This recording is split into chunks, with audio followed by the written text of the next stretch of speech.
Second Opinion is not a show about games you haven't heard of, except when it is. These are the games whose first opinion declared them dead on arrival. These are the games in need of a second opinion. Spotlight.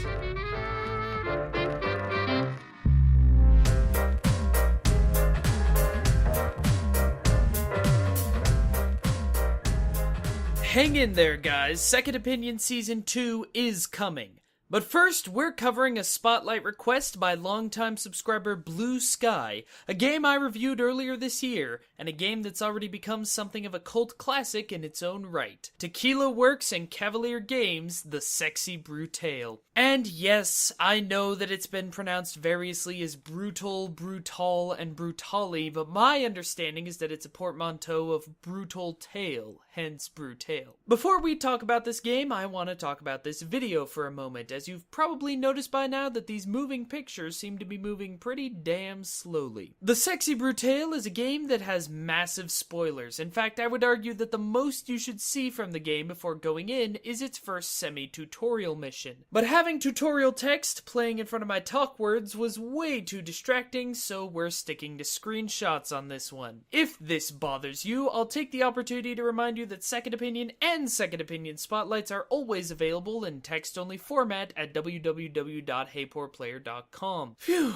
alright, on with the actual analysis. Tequila Works has made two other games since their founding in 2009, mediocre horror game Deadlight, which you probably forgot even existed until this exact moment, and Rhyme, one of those heavily stylized indie puzzle games that are so popular nowadays and which was so mediocre and derivative that even IGN gave it a 6 out of 10, as did our own Jay Petriquin. Which is why it's so surprising that sandwiched between these two releases, they managed to make a game that is absolutely unlike anything I've ever played before or since. It's a point-and-click adventure game in real time. It's a walking simulator with brain-twisting gameplay. It's a sexy brutale, and it's a game that anyone with even a passing interest in interactive storytelling owes it to themselves to play. Here's the premise. Every year, a man known as the Marquis opens up his casino mansion, the titular sexy brutale, and throws a masked ball for his closest friends. But this year, something's gone wrong. The Marquis and his beautiful wife are nowhere to be found, and the gas mask-wearing staff are murdering all of the guests one by one. Well, not quite all of the guests. One, an aging priest named Lafcadio Boone, is contacted by a creature of mysterious form and purpose and is given the power to rewind time. This, as you may have guessed, is you, and your job is to stop the slaughter of your friends with what can only be described as the power of Groundhog Day. Solving each murder should be a simple task. After all, it's not like it's really a mystery. You already know who done it, the closest staff member, and you're allowed to wind the clock back as many times as you like to prevent the victim's passing. But there's a problem. Lafcadio seems to be trapped in an existence outside of the mansion's rules. Neither the guests nor the staff can see him, but the masks they're wearing do, and they'll attack and kill you if you stay in the same room as someone else for too long. This means that you can't just tell someone, hey, you're gonna die in an hour, don't go into the conservatory. Instead, you'll have to influence events from the shadows. You'll have to slip a vial of antidote into a poisoned man's pocket, or take the hanged girl's rope from her room, or replace the knife with a prop fake. None of these are things you actually have to do. The actual murders are far more creative and far stranger than the usual tropes of a dinner party murder mystery, but you get the idea. Now that premise is cool and inventive enough that plenty of lazy studios would have just left it at that and called it a day. In fact, I might argue that Tequila Works did just that with Rhyme. And the game's core mechanic and setup are inventive enough to easily earn the game a 7 out of 10 no matter the execution. But to my surprise, this is really only the surface of what the Sexy Brutale has to offer. Every element of the game has clearly been crafted with an insane amount of love and attention, and even if it's only 6 hours long, every one of those hours is brimming with more excellence and care than 1,000 cookie-cutter AAA experiences. Oh, Destiny 2's launching this week? You don't say. The most obvious of these details is the design of the mansion itself. I'm not just talking about the graphics, although now that you mention it, sweet Carmack, those graphics. What happens when you get a bunch of people who used to work at Blizzard and Weta Workshop's digital effects division and let them work on a passion project? You get something that makes gorgeous feel like a totally inadequate word. I mean, look at these paintings. Somebody took the time to paint these beautiful little works of art and then they got shrunk to the size of postage stamps. They're not even the coolest thing in the room. And this is one of the least interesting rooms in the house. And everything has such a cool visual style, despite that visual style being almost entirely inexpressible. Here's my best try at a description. The Great Gatsby meets the 1925 Phantom of the Opera in an Art Deco fever dream casino from hell. Oh, wait, shoot, I forgot the voodoo influences. Suffice to say that the artists at Tequila Works somehow found an art style where giant gaudy casino machines, creatures made entirely of blood, and top hat wearing, spell casting deep sea fangly fish somehow fit seamlessly together and somehow all look great. But the design of the mansion itself is also something special. See, open world games are the current AAA thing right now, just like realistic gray and brown military shooters were the thing last decade and God of War clones were the thing before that. You know, the thing that the games industry is going to run into the freaking ground before it moves on to the next thing, just long enough for the old thing to feel fresh again. And while there are plenty of good open world experiences, like the recent amazing successor to a game series that had previously been strictly linear that managed to expand on rather than ignoring or replacing what had made its previous predecessor so great,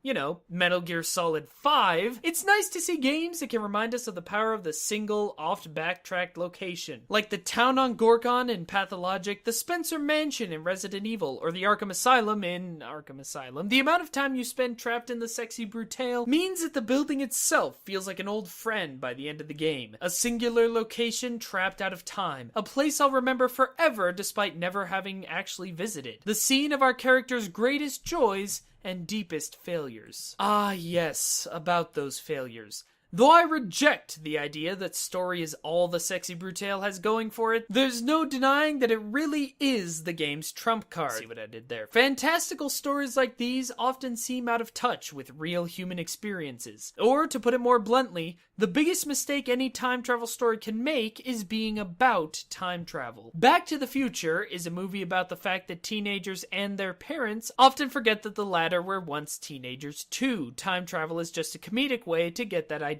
across. Looper is a movie about, hey, isn't time travel cool and weird? And even though I like Looper a lot more than most folks, there's no denying that it's the weaker film. It's exactly what I was talking about earlier. There's a temptation to get caught up in an intriguing premise and forget the fact that the sort of stories that humans actually care about are the ones that are still, at their core, about humans. The Sexy Brutale is very much a story about people. There's the guests in the house, fully realized characters in their own right, who each feel like they need to be saved from their own desperate misery as much as from gas mask wearing psychopaths. There's the Marquis and his wife, nowhere to be found and yet seemingly ever present, whose choices have led us down this terrible path. And there's Lafcadio Boone, the player character, the Marquis' dearest friend, reduced to a ghostly apparition, saving people from a threat he doesn't understand for reasons that aren't his. One of the game's most absolutely horrifying aspects, and we're getting into medium-sized spoilers here, so if you want to go into the game completely fresh, turn off the video now, is the fact that you can only save each character once. As you're wandering around the mansion trying to solve the latest puzzle, you'll see the people you helped before die again and again and again. The game literally will not allow you to go back and help them twice. You see, The Sexy Brutale is a game about something we all have to face at some point in our lives.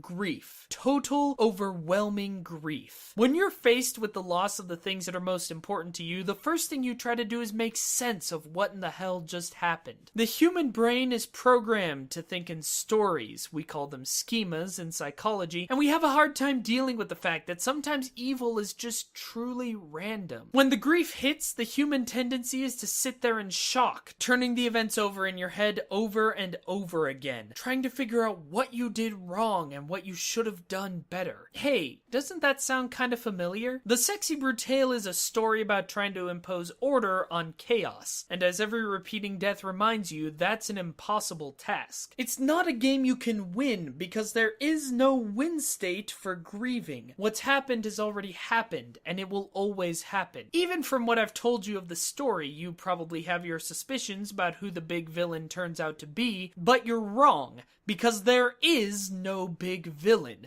Not exactly. Not in the way you're thinking. Because you can't beat grief with a sword or a well-placed puzzle solution. You can only beat it by moving on. And even then, you haven't exactly won. The horrors you've faced will be your constant companion, repeating over and over again. In this country, we associate time loop stories with Groundhog Day, a comedy, but the good in our lives never really lasts as long as we'd like. It's the darkness we face that will carry forever. But this isn't a hopeless story. Not at all. Because the game does end, and it ends well, beautifully well. Yes, you never forget the people you lost, but there are always new people, new experiences. And every day you can choose to be joyful. You can choose to seek out the things that make you happy. You can, and you will, because you must break the loop. And that's what the Sexy Brutale is about.